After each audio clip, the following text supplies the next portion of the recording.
وعلیکم السلام جی ماشاء اللہ بارک اللہ ماشاء اللہ ماشاء اللہ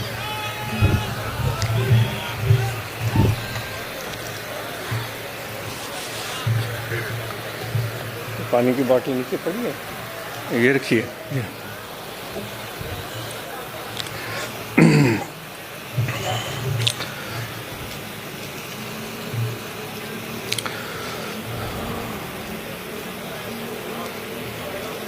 نحمدہ ونصلی علی رسولہ الکریم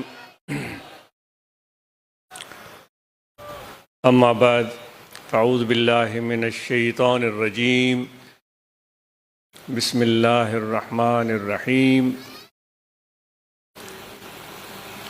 لقد جاءکم رسول من انفسکم عزیز علیہ ما عنتم حریص علیکم بالمؤمنین رؤوف رحیم صدق اللہ مولانا العظیم وقال اللہ تبارک و تعالی فی شان حبیبہ بسم اللہ الرحمن الرحیم ان اللہ وملائکتہ یصلون علی النبی یا ایہا الذین آمنوا صلوا علیہ وسلموا تسلیما اللہم صلی علی سیدنا و مولانا محمد وعلی آلہ و اصحابہ اجمعین۔ معزز سامعین، صوبہ پنجاب کے پیارے دوستوں، خصوصاً ضلع فیصل آباد کے احباب، السلام علیکم ورحمۃ اللہ وبرکاتہ۔ آپ سب کے ساتھ بیٹھ کر بہت مسرت اور خوشی محسوس ہوتی ہے، کیونکہ ایسا لگتا ہے کہ آپ لوگ یہاں چل کر آئے ہیں، پہنچے ہیں، کوئی خاص مقصد لے کر آئے ہیں۔ وہ مقصد، وہ ارادہ، کیونکہ بظاہر کوئی بھی دنیاوی حوالے سے کوئی خاص اعلان یا کوئی چیز بانٹی نہیں جا رہی ہے، جو کہ حالانکہ یہ انسان کی ضروریات ہیں، جو آپ سب کو چاہیے، جو حکومت وقت کی ذمہ داری ہوتی ہے، اور اس سے آپ اور ہم سب کو آگاہ ہونا چاہیے۔ اگرچہ اس طرح کی کوئی چیز یہاں پر نہیں ہو رہی، اس کے باوجود آپ چل کر آئے ہیں، تو ایسے لگتا ہے کہ آپ کے دل میں کوئی ایسا مقصد ہے جس کا پتہ بہت سارے لوگوں کو نہیں ہے، کوئی خاص چیز ہے، کوئی خاص مقصد ہے۔ اس مقصد کو آپ کا دل جانتا ہے، اس ارادے کو آپ کا دل جانتا ہے، اس مقصد کو آپ اور ہم سب کا پروردگار اللہ تبارک و تعالی جانتا ہے۔ تو یہ آپ کا اور اللہ تعالیٰ کا معاملہ ہو گیا۔ جس طرح کہ فارسی میں کہا گیا ہے کہ عاشق اور معشوق کے درمیان ایک ایسا راز پایا جاتا ہے جس کا کرامن کاتبین کو بھی پتہ نہیں ہے، لیکن ہم تو اس چیز کی طاق میں ہوتے ہیں کہ عملوں کی کوئی تعداد بڑھائیں، عبادتوں کی تعداد بڑھائیں، تاکہ کرامن کاتبین کے دفتر میں وہ فہرست کچھ لمبی اور طویل ہو جائے۔ اب یہاں کہا جا رہا ہے کوئی عاشق ایسی چیز دل میں سنبھال کے چھپا کے رکھا ہوا ہے جس کا علم کرامن کاتبین کو بھی نہیں ہے۔ اب کرامن کاتبین کو پتہ نہیں ہے تو پھر کس کو پتہ ہے؟ وہ قرآن مجید میں اللہ تعالیٰ فرماتا ہے کہ ہم نے تمہارے اوپر مقرر کیا ہے کرامن کاتبین کو، جو کچھ تم کرتے ہو وہ جانتے ہیں، وہ ضبط تحریر میں لاتے ہیں۔ جس طرح علماء کہتے ہیں کہ وہ روز قیامت ساری چیزیں اللہ تعالیٰ کی بارگاہ میں وہ فرشتے پیش کریں گے۔ لیکن یہاں جو بات ہو رہی ہے، کوئی ایسا عمل ہے جو کہ بہت خاص ہے، مخفی ہے، چھپا ہوا ہے، اور دنیا کو بھی اس کا پتہ نہیں ہے۔ تو اس چیز کی پہچان اگر ہم میں سے کسی کو ہے کہ وہ کیا مقصد ہے، وہ کیا چیز ہے جس کا پتہ کرامن کاتبین کو بھی نہیں ہے، جس کا پتہ دنیا والوں کو بھی نہیں ہے، جس کا پتہ علم والوں کو بھی نہیں ہے، مدرسہ پڑھنے اور پڑھانے والوں کو بھی نہیں ہے، اگر ایسی چیز آپ کے دل میں آ گئی ہے تو پھر آپ کو بشارت ہو کہ آپ کو خزانہ مل گیا ہے۔ سرمدی خزانہ، سرمدی خزانہ کا مطلب کیا ہے؟ سرمد یعنی کہ ختم نہ ہونے والا ایسا خزانہ۔ خزانہ اگر ہو تو آدمی اس کو خرچ کرے تو ختم ہو جاتا ہے۔ وہ چیز جو کہ جس کی طرف اشارہ کیا گیا، اگر وہ چیز آپ کے دل میں آ گئی ہے اور اس کو آپ نے سمجھ دیا ہے اور اس کی اہمیت کو پا لیا ہے، تو پھر آپ کو سرمدی خزانہ، یعنی سرمدی خزانہ یہ ہے کہ جتنا خرچ کریں گے وہ اتنا بڑھے گا۔ بینک بیلنس خرچ کرنے سے ختم ہوگا، پیسے سونا چاندی خرچ کرنے سے ختم ہو جائے گی، لیکن یہ سرمدی خزانہ یہ جتنا خرچ کریں گے اور بڑھے گا۔ اور پھر جس کے دل میں یہ خزانہ ہے،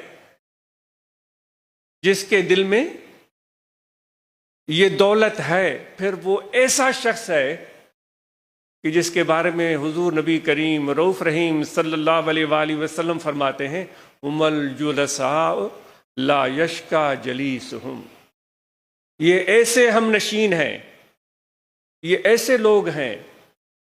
حضور علیہ السلام کیا فرما رہے ہیں کہ ایسے لوگ ہیں یہ کہ جن کے ساتھ بیٹھنے والا کبھی بھی محروم ہو ہی نہیں سکتا۔ تو محروم نہیں ہو سکتا، اس کا مطلب کیا ہے؟ آپ بھی سوچیں، حضور علیہ السلام نے فرمایا کہ وہ محروم ہو ہی نہیں سکتا، تو اس کا مطلب کیا ہوگا؟ آپ سوچیں، یعنی کہ وہ خزانہ دل میں رکھا ہوا ہے جس کا کرامن کاتبین کو پتہ نہیں، جس کا دنیا والوں کو پتہ نہیں، مدرسہ والوں کو پتہ نہیں، استاد اور جو علماء اور طلباء ہیں ان کو پتہ نہیں، بس اس شخص کو پتہ ہے جس کے دل میں یہ دولت ہے۔ اور کس کو پتہ ہے؟ اور جس کے ساتھ اس کا عشق ہے، جس کے ساتھ اس کی محبت ہے، جس پر وہ اپنی تن من دھن اور جان نچھاور کرتا ہے، اس کو پتہ ہے۔ میان عاشق و معشوق رمزیست، کرامن کاتبی را ہم خبر نیست۔ عاشق اور معشوق کے درمیان ایسا راز پایا جاتا ہے جس کا کرامن کاتبین کو پتہ نہیں ہے۔ ان لوگوں کے دفتر پیش کیے جائیں گے اور وہ اعمال نامے تولے جا رہے ہوں گے۔ ایک ایسا شخص جس کے پاس یہ سرمدی خزانہ تھا، جس کے پاس یہ دولت تھی، وہ بھی اللہ تعالیٰ کی بارگاہ میں آئے گا۔ اللہ تعالیٰ فرمائے گا، اے فرشتو کرامن کاتبین بتاؤ اس کے اعمال نامے کیا ہیں، تو وہ دفتر رکھ دیں گے۔ اللہ تبارک و تعالیٰ ارشاد فرمائے گا کہ صرف اس کے یہی اعمال ہیں؟ تو کرامن کاتبین وہ فرشتے عرض کریں گے پروردگار یا رب العالمین جو ہم نے جانا وہ لکھ لیا ہے، نوٹ کر لیا ہے۔ فرمایا جائے گا کہ پھر ٹٹولو، پھر دیکھو کوئی اعمال رہ نہ گیا ہو۔ کہیں گے یا رب العالمین کوئی عمل ایسا نہیں ہے جو کہ ہم نے ضبط تحریر میں نہ لایا ہو۔ تو اللہ تعالیٰ فرمائے گا ہاں آپ صحیح کہہ رہے ہیں، لیکن آپ کو پتہ ہونا چاہیے کہ یہ ایسا بندہ ہے جس کا میرے ساتھ ایک خاص رشتہ تھا، اس رشتے کا آپ کو بھی پتہ نہیں ہے۔ تو اب اس رشتہ، اس تعلق، اس محبت کا عوض اور اجر اب میں عطا کرتا ہوں جب وہ کرم خدا کا اس کے نام اعمال میں شامل کیا جائے گا تو سب اعمال سے وہ ایک عمل بھاری ہوگا۔ تو وہ سرمدی خزانہ جب آپ کے دل میں آ گیا تو پھر حضور علیہ الصلوۃ والسلام فرماتے ہیں یہ ایسے لوگ ہیں جو ان کے ساتھ بیٹھے گا وہ کبھی محروم نہیں ہوگا۔ تو آپ نے اب سوچ لیا ہوگا، ہو سکتا ہے آپ صحیح ہو، آپ نے بہتر سوچا ہو۔ آج اس کا خیال ہے کہ اس کو یہ کہا جا رہا ہے کہ وہ جب اس دنیا سے جائے گا تو ایمان کی سلامتی کے ساتھ جائے گا، خاتمہ بالخیر کی بات ہو رہی ہے، دنیا سے کامیاب اور کامران ہو کر جانے کی بشارت دی جا رہی ہے۔ وہ جس کے دل میں یہ خزانہ تھا اس کو بھی بشارت دی جا رہی ہے۔ کتنی بڑی دولت ہے، ذرا اندازہ کریں۔ جس کے دل میں یہ خزانہ تھا، جس کو محبت کا نام دیں، معرفت کا نام دیں، ذکر قلبی کا نام دیں، نسبت کی بات کریں، جس کے دل میں یہ خزانہ تھا وہ تو کامیاب ہوا، اس کو تو بشارت مل گئی۔ لیکن حضور علیہ الصلوۃ والسلام اس سے بڑھ کر فرما رہے ہیں کہ جو ان کے ساتھ بیٹھا ہے وہ بھی کامیاب ہو گئے۔ یہ کیا خوبصورت بات ہو گئی۔ کہتے ہیں کہ پارس سب سے قیمتی چیز ہے، اور رومی فرماتے ہیں کہ پارس سب سے قیمتی چیز ہے۔ پارس ایسی اعلیٰ چیز ہے کہ اگر آپ لوہے کو لگائیں تو وہ سونا بن جاتا ہے۔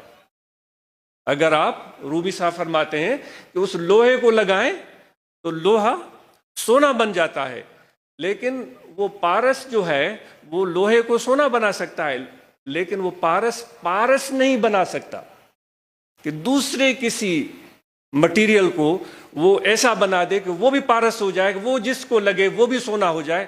پارس سونا بنا سکتا ہے، پارس ایک اور پارس نہیں بنا سکتا۔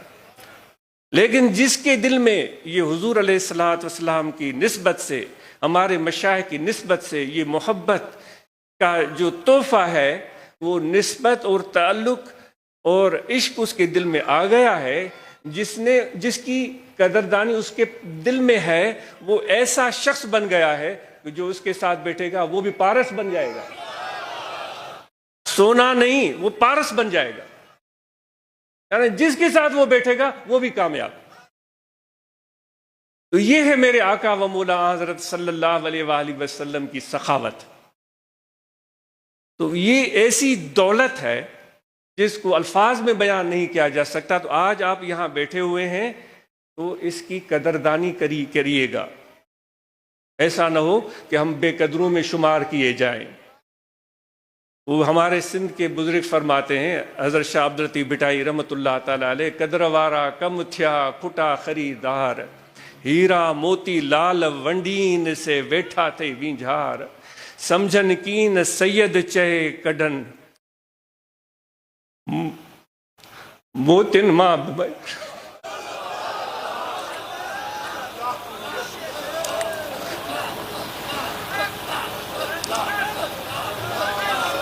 وہ کہتے ہیں کہ جو قدر کرنے والے لوگ ہیں وہ نہیں مل رہے ہیں۔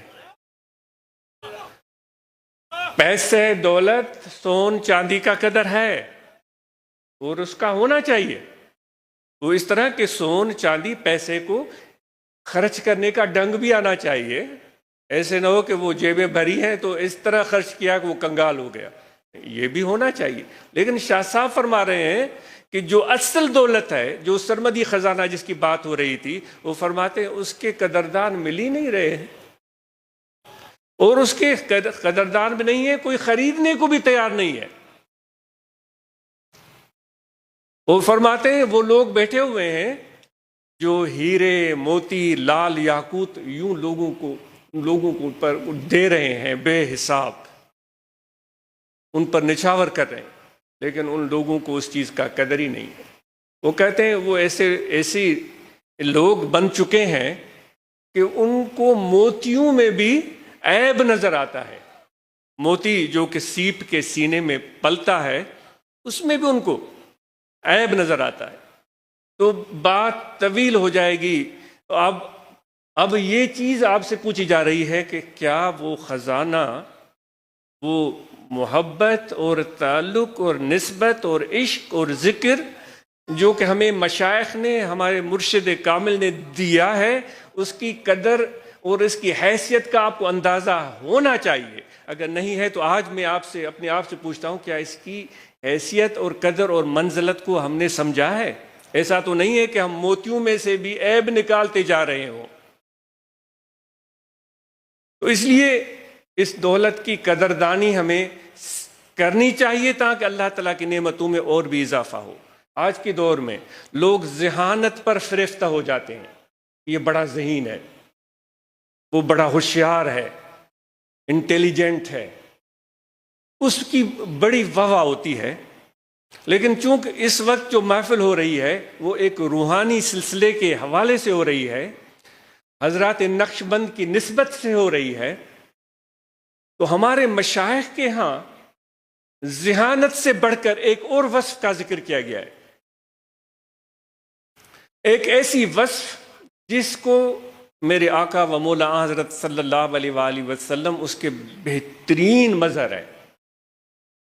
اللہ تعالیٰ فرماتا ہے کہ خبر آپ لقد جاءکم، بے شک آپ کی طرف میرا نبی آیا ہے، من انفسکم، آپ میں سے میں نے ان کو منتخب کیا ہے، عزیز علیہ ما عنتم، اب وہ ان کا تعارف، ان کی خاصیت، ان کی خوبی، ان کی صلاحیت کس کی؟ حضور علیہ الصلوۃ والسلام کی۔ ہم تعارف کراتے ہیں نا اب کہ بھائی یہ میرا دوست ہے، یہ ایم پی اے ہے، پھر کہتے ہیں نہیں ایم پی اے بھی ہے، اس کے ساتھ لا کی ڈگری بھی ہے اس کے پاس، پھر کہتے ہیں کہ بھائی یہ سپریم کورٹ کے بار کا ممبر بھی ہے، پھر کہتے ہیں کہ بار کا یہ صدر بھی ہے، یہ سیکرٹ، ہم اس طرح سمجھ رہے ہیں، آپ تعارف کراتے ہیں یہ چودھری ہے لیکن اپنی قوم کا جو ہے، اپنی پوری قوم کا سردار بھی ہے، پھر کہتے ہیں کہ سہیں اس کے اتنے مربع زمین بھی ہے۔ یہ بات کرتے ہیں ہم یہ تعارف کراتے ہیں۔ تو یہ ہم دنیا والوں کے تعارف کرانے کا انداز ہے۔ اللہ تعالیٰ اپنے پیارے حبیب ہمارے آقا کا تعارف کروا رہے ہیں کہ اے میرے بندو، اے میرے مخلوق، اے انسانوں، اللہ تعالیٰ ہمیں مخاطب ہے، ہم سے گفتگو ہو رہی ہے۔ اب اندازہ کریں آپ سب اتنے خاص ہیں اللہ تعالیٰ کی نظر میں۔ وہ موسیٰ علیہ السلام طور سینا پر جا کر ہم کلامی کرتے تھے اللہ تعالیٰ کے ساتھ، یہاں اللہ تعالیٰ ڈائریکٹ آپ سے گفتگو فرما رہے ہیں۔ اپنی عزت کو پائیں اور سمجھیں جو خدا نے آپ کو دی ہے۔ کسی چودھری سے خطاب ہوتا تو وہ چودھری خوش ہوتا، وہ کہتا کہ بھائی میں تو بڑا ہی نمایاں اور الگ بندہ ہوں۔ کسی ملا مولوی سے، مفتی سے گفتگو ہوتا، وہ کہتا بھائی میں نے تو بڑی بڑی کتابیں پڑھی اس لیے میرے ساتھ گفتگو ہو رہی ہے، میں تو بڑا علم رکھتا ہوں۔ کسی دولت مند سے اللہ تعالیٰ کی ہم کلامی ہو رہی ہوتی، وہ کہتا بھائی کیوں نہ ہو، میرے پاس اتنے مربع زمین ہے، اتنا بینک بیلنس ہے۔ لیکن یاد رکھیں اور اس بات کو اپنے پلو میں باندھیں، خدا کی نظر میں کوئی تفریق نہیں ہے، سب ہم اور آپ برابر ہیں اللہ تعالیٰ کی نظر میں، اور وہ خدا آپ پر مہربان ہے اور آپ سے گفتگو کر رہا ہے۔ لقد جاءکم، آپ کی طرف آیا ہے، ہم سے، آپ سے گفتگو، مجھ سے گفتگو، یہی گفتگو ہو رہی ہے اس وقت، ارشاد ہو رہا ہے، ایسے سمجھیں کہ ہمیں ہم کلامی کا موقع مل رہا ہے، میں نے تمہارے طرف اپنا نبی بھیجا ہے، تم جانتے ہو وہ کیا ہے؟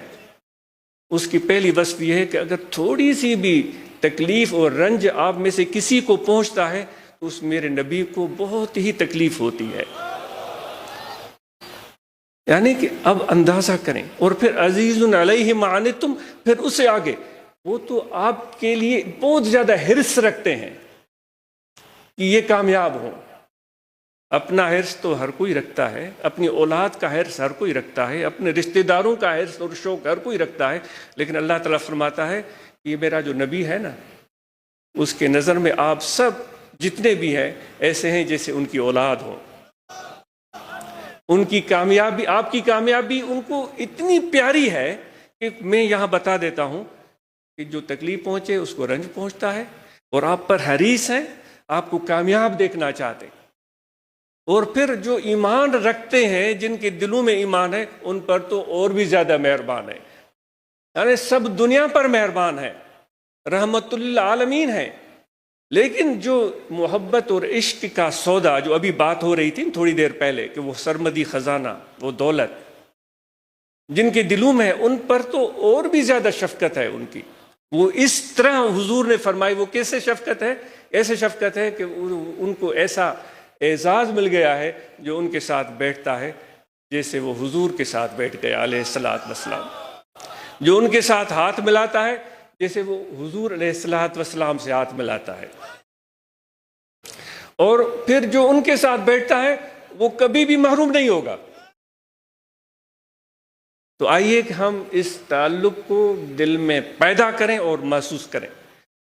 تو وہ خاصیت جو اللہ تعالیٰ نے بتا دی اس آیت کریمہ میں، کہ وہ اگر مختصر لفظ بولا جائے کہ وہ بہت زیادہ مہربان ہیں، اگر ایک جملے میں اس سارے مفہوم کو ہم لائیں، بہت ہی مہربان اور بہت ہی شفیق ہیں، معاف کر دینے والے ہیں، بخش دینے والے ہیں، پیار کرنے والے ہیں، اور کی کامیابیوں کے لیے فکر مند ہیں۔ یہ میرے حضور آقا انعامدار صلی اللہ علیہ وسلم کا یہ تعارف ہے۔ تو ذہانت اپنی جگہ، لیکن اللہ تعالیٰ کا معیار یہ نہیں ہے کہ کوئی کتنا ذہین ہے، وہ کتنا چالاک ہے۔ اللہ تعالیٰ کا معیار یہ ہے کہ وہ کتنا مہربان ہے۔ اب ہمیں حضور نے فرمایا کہ میرے نبی کی زندگی سے سبق حاصل کرو، ان کی جو اوصاف ہیں وہ مجھے پیاری لگتی ہیں، وہ وصفیں اپنے اندر پیدا کرو۔ تو اب آپ اور ہم، کیا ہم مہربان ہیں؟ مہربان کس کو کہا جاتا ہے؟ مہربان کس کو بولا جاتا ہے؟ جو اپنے لیے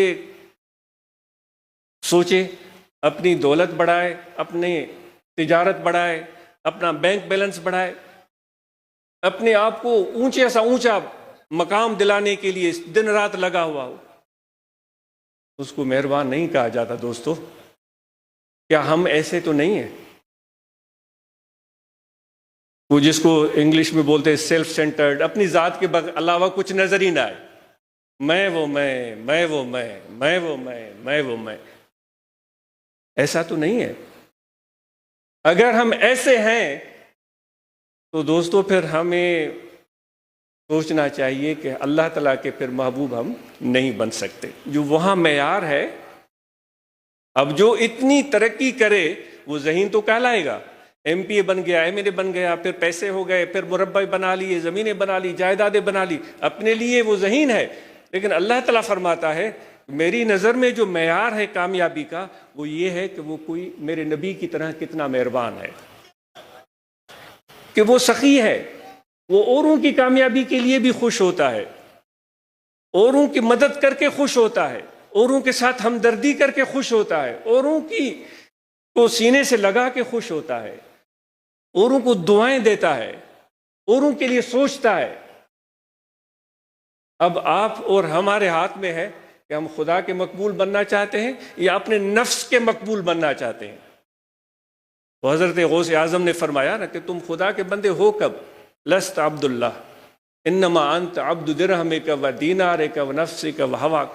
تو ہر طرف سے دعوائیں ہو رہی ہیں کہ بھئی میں بڑا مومن ہوں، میں بڑا سمجھدار ہوں، مجھے تو سب پتہ ہے، میں خدا کا بہت قرب رکھتا ہوں۔ لیکن حضرت غوث اعظم رضی اللہ تعالیٰ نے فرماتے تم خدا کے بندے ہو ہی نہیں، دن رات اپنے نفس کے لیے سوچتے ہو، اپنی ذات کے لیے سوچتے ہو، اپنے درہم روپے پیسے کے فکر میں لگے ہوئے ہوتے ہو، تم اللہ کے بندے کب ہو؟ تم اپنے نفس کے غلام ہو۔ تو دوستو، دو چیزیں بیان کی گئی، ایک ذہانت، دوسری مہربانی، دونوں بڑی اہم چیزیں ہیں۔ اگر کوئی ایسا شخص ہو جس میں ذہانت بھی ہو ساتھ میں مہربانی ہو پھر تو سبحان اللہ، لیکن کوئی ذہین ہے مہربان نہیں ہے تو پھر کہا جائے گا کہ بھائی وہ اللہ تعالیٰ کے معیار پر پورا نہیں اترا، وہ حضور علیہ السلام ہو سکتا ہے آج غلط ہو، میں معذرت خواہ ہوں، یہ کہا جائے کہ حضور علیہ السلام کے اس معیار پر وہ پورا نہیں اترا۔ آئیے آج ہم یہ وصف سیکھنے کی کوشش کریں کہ ہم مہربان بن جائیں۔ آج کے بعد بڑی خوشی ہوئی آپ دوستوں کے ساتھ بیٹھ کر اور آپ کی باتیں سن کر، اور یہاں لوگوں نوجوانوں سے ہم کلام ہونے کا موقع ملا، اور اس لیے ہم دعا کرتے ہیں کہ آپ کی ترقی کی، ہم چاہتے ہیں کہ آپ کاروبار کریں، محنت کریں اور کامیاب ہو کر دکھائیں، کیونکہ حضور علیہ السلام کا دین ایسا ہے۔ وہ کہتے ہیں ایک دین عیسوی تھا، دین عیسوی، جو کہ میرے آقا و مولا حضرت صلی اللہ علیہ وسلم کے آنے سے اب دین محمدی۔ وہ دین عیسوی کیا تھا کہ حضرت عیسیٰ علیہ السلام نے دنیا کو چھوڑ دیا تھا، گھر بھی نہیں بنایا۔ کہتے ہیں کہ زندگی میں شاید آپ کو بہتر پتہ ہو، اگر میں غلط ہوں تو میری تصحیح کر دیجیے گا، کبھی گھر نہیں بنایا، اور آپ گدھے پر سواری فرماتے تھے اور ہمیشہ سفر میں رہتے تھے، یعنی کہ بالکل اس حوالے سے وہ زہد اختیار کیا۔ یہ ہو گیا عیسیٰ علیہ السلام کا انداز اور طریقہ۔ دوسرے الفاظ میں کہیں کہ دین عیسوی، دین محمدی کیا ہے؟ حضور علیہ السلام نے دنیا والوں کے ساتھ رہنا پسند کیا، دنیا میں رہے، اپنا گھر بھی بنایا، شادی بھی فرمائی، اللہ تعالیٰ نے اولاد کی نعمتوں سے بھی نوازا، اہل بیت کی فیوزات و برکات آج ہم پاتے ہیں، حضرت علی المرسا شیر خدا رضی اللہ تعالیٰ عنہ کے فیوزات و برکات ہم پاتے ہیں، حضرت سیدہ خاتون جنت فاطمہ الزہرا رضی اللہ تعالیٰ عنہ کی فیوزات و برکات پر، یہ آپ کی اولاد جن کا فیض تا قیامت جاری رہے گا۔ یعنی کہ آپ لوگوں کے درمیان رہے، لوگوں کے ساتھ اٹھے بیٹھے، بازاروں میں بھی گئے، خرید و فروخت بھی کی، تجارت بھی کی، لین دین بھی کی، کاروبار اور سب چیزوں میں چلتے ہوئے ساتھ میں اللہ تعالیٰ کی اس محبت اور اس ایمان کی دولت کو بھی لوگوں تک پہنچایا۔ یہ ہو گیا دین محمدی۔ تو ہم اور آپ کو رہبانیت سے منع کیا، لا رہبانیت فی الاسلام، دنیا کو تیاگ دینا، چھوڑ دینا۔ ہم کہتے ہیں بھائی میں تو چلا جاؤں گا 40 دن کے لیے، دنیا کو تیاگ دیتا ہوں۔ حضور علیہ السلام فرماتے نہیں، تم دنیا والوں کے ساتھ رہو، جس طرح ہم سلسلہ عالیہ میں کہتے ہیں باہم و بے ہم، یعنی باہم سب کے ساتھ رہو اور اس طرح رہو کہ جیسے سب کے ساتھ نہیں ہو۔ خلوت در انجمن، نقشبندی سلسلے کا ایک اصول ہے، خلوت در انجمن، یعنی کہ لاکھوں کے درمیان بیٹھے ہو لیکن تمہارا دل ان لوگوں سے بالکل وابستہ نہیں ہے، ان سے بالکل آزاد ہے، اندرونی طور پر بالکل تم یکسو ہو، اکیلے ہو، تمہارا دل صرف اللہ کے ساتھ جڑا ہوا ہے، ہزاروں لاکھوں کے درمیان ہو لیکن تم اکیلے بھی ہو۔ تو یہ ہے حضور علیہ السلام کا باہم و بے ہم، یعنی سب کے ساتھ ہو کر بھی سب سے جدا۔ خلوت در انجمن، یہ حضرت عبد الخالق غجدوانی نے یہ ہمیں 7 اہم نکات بتائے ہیں، ان میں سے یہ ایک ہے۔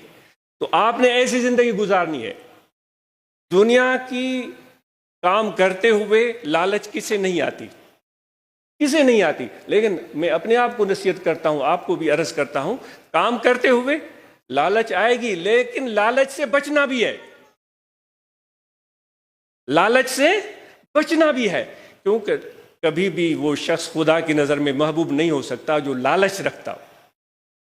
تو یہ سلسلے عالیہ کی تعلیمات ہیں جس کو ہم پانے کی اور سیکھنے کی کوشش میں لگے ہوئے ہیں، اسی لیے ہماری یہ تنظیم سازی ہے، اسی لیے ہماری یہ یہاں پر حاضری ہوئی ہے۔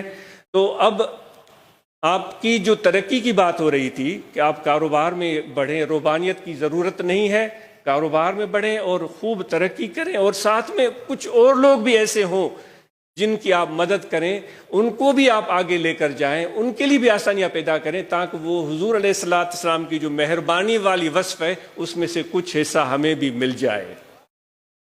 آپ سمجھ رہے ہیں اس پیغام کو؟ اور سلسلہ نقش بندیہ میں یہ کہا جاتا ہے کہ اپنے مرشد کے ساتھ محبت کا رشتہ ایسا استوار کرو کہ مرشد کی ذات میں فنا ہو جاؤ۔ نقش بندی سلسلے میں یہ کہا جاتا ہے کہ مرشد کی ذات میں فنا ہو جاؤ۔ مرشد کی ذات میں فنا ہونا اس لیے بہترین ہے کیونکہ مرشد جو کامل ہے وہ حضور علیہ السلام کی ذات میں فنا ہوتا ہے۔ مرشد کامل جو ہے وہ اللہ تبارک و تعالیٰ کی ذات میں فنا ہوتا ہے۔ اس لیے کہا گیا ہے کہ مرشد کی ذات میں فنا ہو جانا یہ ایسا ہے حضور علیہ السلام کی ذات میں فنا فی الرسول ہو گیا اور فنا فی اللہ ہو گیا۔ اس مرحلے کو نقش بندی سلسلے میں آسان کر دیا گیا ہے۔ مرشد کی ذات میں فنا ہو جاؤ تو تم فنا فی الرسول و فنا فی اللہ ہو جاؤ گے۔ تو جتنا ہم اس مرحلے پر محبت کو، تعلق کو، نسبت کو مضبوط بنائیں گے اتنا ہی ہمیں روحانیت اور طریقت کے فوائد حاصل ہوں گے۔ اور آخر میں طریقہ ذکر عرض کر دیا جاتا ہے۔ بڑی خوشی اور مسرت ہوئی، دوستوں نے اپنی رپورٹ سے واقف کیا صوبہ پنجاب میں کہ 100 کے قریب خلفاء کام کر رہے ہیں، 100 مدارس ہیں، اور ماشاءاللہ انہوں نے نہ صرف یہ کہ برانچز قائم کی ہیں بلکہ اپنے ماحول کو بہتر بنانے کے لیے اللہ تعالیٰ فرماتا ہے نا کہ ہم نے زبور میں لکھ دیا تھا وَلَقَدْ كَتَبْنَا فِي الزَّبُورِ، ہم نے زبور میں لکھ دیا تھا کہ یہ جو میری زمین ہے إِنَّ الْأَرْضَ يَرِثُهَا عِبَادِيَ الصَّالِحُونَ، اس زمین کے وارث وہ ہوں گے جو صالح ہوں گے۔ صالح صلح سے لیا گیا ہے، یعنی کہ اس خدا کی زمین میں صلح کا پیغام عام کریں گے، دلوں کو جوڑیں گے، محبتیں بڑھائیں گے، لوگوں کو اندر جو نفرتیں ہیں ان کو مٹائیں گے۔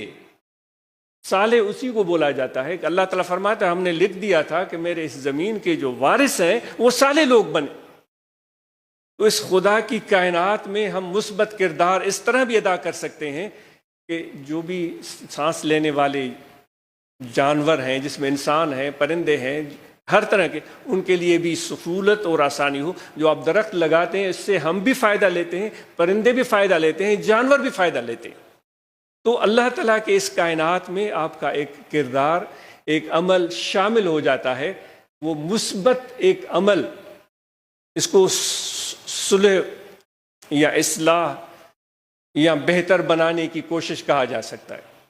تو یہ بڑی خوشی ہوئی، اور نہ صرف یہ بلکہ انہوں نے یہ بھی بتایا کہ ضرورت مند لوگوں کی مدد کر رہے ہیں، جو ایسے ہمارے پڑوس میں رہتے ہوں، غریب، یتیم، بیوہ، ان کی مدد کر رہے ہیں۔ آپ کو مبارک ہو، اسی جذبے کو قائم رکھیں۔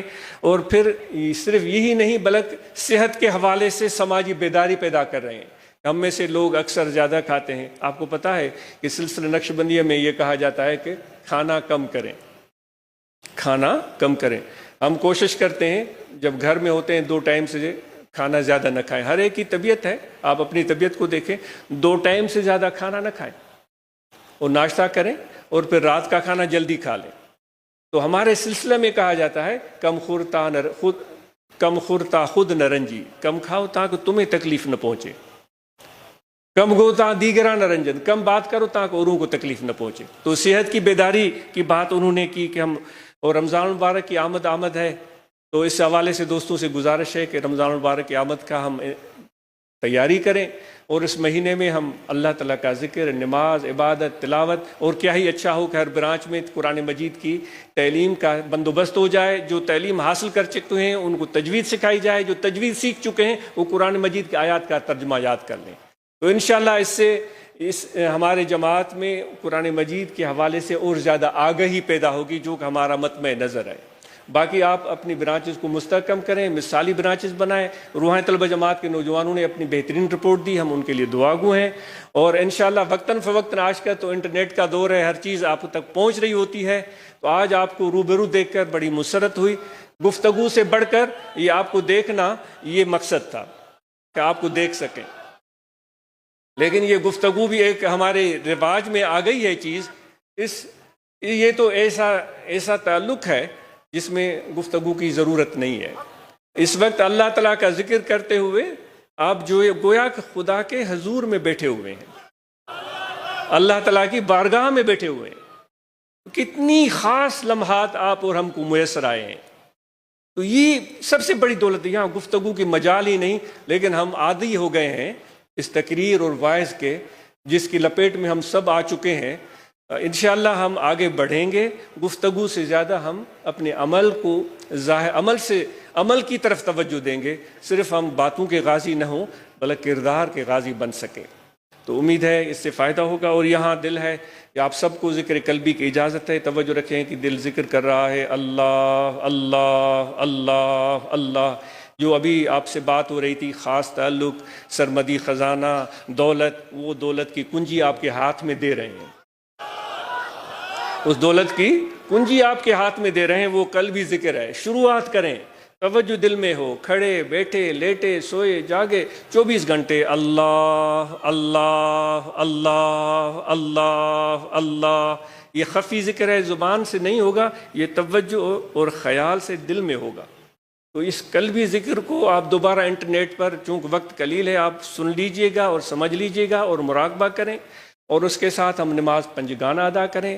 رمضان کے مہینے میں ہم روزے رکھیں. جن پر زکوٰۃ واجب ہے وہ زکوٰۃ ادا کریں. جن پر حج فرض ہے وہ حج ادا کریں. اور صحبت میں آنا جانا رکھیں، تعلق اور رابطہ قوی رکھیں.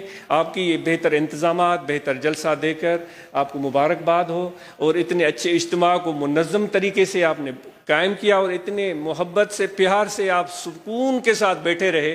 یہ آپ کی یہ چیز واضح کرتی ہے کہ الحمدللہ آپ اور ہم میں نظم و ضبط پایا جاتا ہے. تو انشاءاللہ یہ نظم و ضبط آپ کے لیے اتنے کامیابیوں کے دروازے کھولے گا.